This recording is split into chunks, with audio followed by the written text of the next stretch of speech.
Vous avez mal au genou, genre là, devant, autour de la rotule, quand vous montez et que vous descendez les escaliers, c'est pas hyper gênant, mais bon, vous avez quand même vu sur internet que ça pouvait être de l'arthrose, mais vous avez 22 ans, à 22 ans, on fait pas de l'arthrose. Bref, je suis le docteur Bermond et dans cette vidéo, je vais vous expliquer le syndrome fémoro-patellaire. Le syndrome fémoro-patellaire, ça donne des douleurs autour de la rotule, typiquement quand on reste debout ou assis de manière prolongée ou quand on monte et qu'on descend les escaliers. Vous avez un syndrome fémoro-patellaire parce que votre patella, aussi appelée rotule en langage moldu, vient appuyer trop fort ou trop longtemps sur votre fémur. Le fémur, c'est l'os de la cuisse, mais c'est aussi l'os de la partie supérieure de votre genou. Et à ce niveau-là, si on vous coupe en tranches, ça ressemble à ça. Ça, c'est votre rotule et ça, c'est votre fémur. Quand tout va bien, au repos, votre patella et votre fémur se touchent pas trop et quand votre genou rentre en action, ils vont glisser l'un sur l'autre. Le problème dans le syndrome fémoro-patellaire, c'est que au repos, ou en tout cas de manière trop prolongée, votre patella va rester écrasée contre votre fémur et ça, votre cartilage, il aime pas. Le cartilage, c'est un petit peu comme une éponge. Il va pas être nourri par les vaisseaux sanguins, il va se nourrir par imbibition. Quand on appuie, il va relâcher le liquide usagé et quand on relâche la pression, comme une éponge, il va absorber du liquide articulaire tout neuf. C'est pour ça que votre cartilage, il aime bien quand vos articulations travaillent un petit peu. Ça lui permet de se nourrir en pompant du liquide articulaire. C'est pour ça aussi que c'est très difficile de rester debout de manière prolongée au garde à vous et qu'au bout d'un moment, on a envie de bouger les jambes. Et dans le syndrome fémoro-patellaire, c'est la même chose et ça finit par faire mal. Mais pourquoi est-ce que notre rotule est plaquée en permanence comme ça?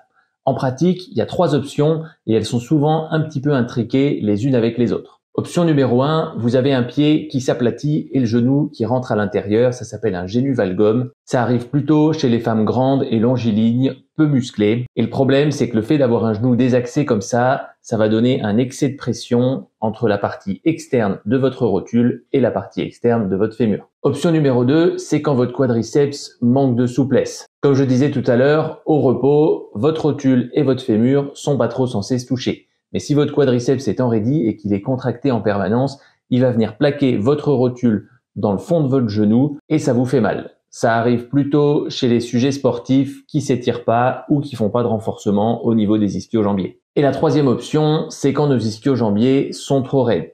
Nos ischio-jambiers, ils servent à fléchir le genou, mais quand le genou est plié, ils vont venir tirer le tibia en arrière et le problème, c'est qu'en même temps, ils embarquent la rotule qui va venir être plaqué contre le fémur et ça donne un signe typique mais pas constant, le signe du cinéma. Quand on est assis de manière prolongée comme au cinéma, on a un petit peu mal et on a besoin de bouger notre jambe. Cette raideur des ischio-jambiers, elle peut avoir plusieurs origines, principalement un manque de force au niveau des fessiers, un manque de force au niveau du quadriceps, voire même un manque de force directement au niveau des ischio-jambiers par rapport aux contraintes auxquelles on les soumet. Et là, vous allez me dire, ok, ça a l'air un petit peu compliqué, comment on sait quel est mon problème à moi?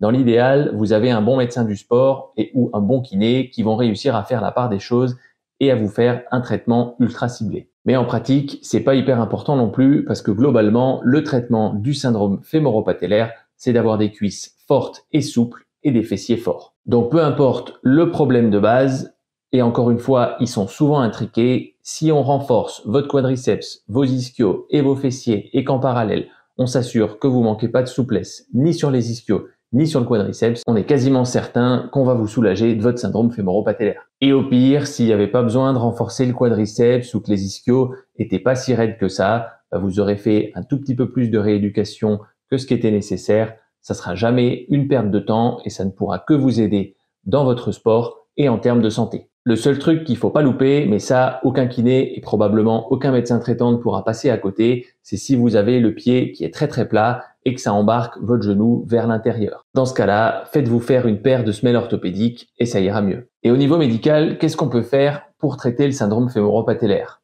En pratique, pas grand-chose. C'est vraiment une pathologie à traiter par de la rééducation. Les anti-inflammatoires vont potentiellement vous soulager un petit peu, mais ça résoudra clairement pas le problème mécanique et c'est pas des médicaments à prendre à la légère. Donc si j'étais vous, je mettrais plutôt un petit peu de glace que de prendre des cachets. L'infiltration de cortisone, pour moi, elle n'est pas pertinente. Premièrement, parce que c'est souvent chez des sujets jeunes avec des douleurs relativement modérées et encore une fois, parce qu'elle ne résout pas le problème mécanique sous-jacent. Les attelles de genoux, pourquoi pas? Il n'y a pas vraiment de preuves scientifiques et ça non plus, ça va pas résoudre le problème mécanique. Mais si ça peut vous aider à passer un cap en attendant que la rééducation fasse effet, allez-y. Par contre, faites attention à ne pas devenir dépendant d'une attelle.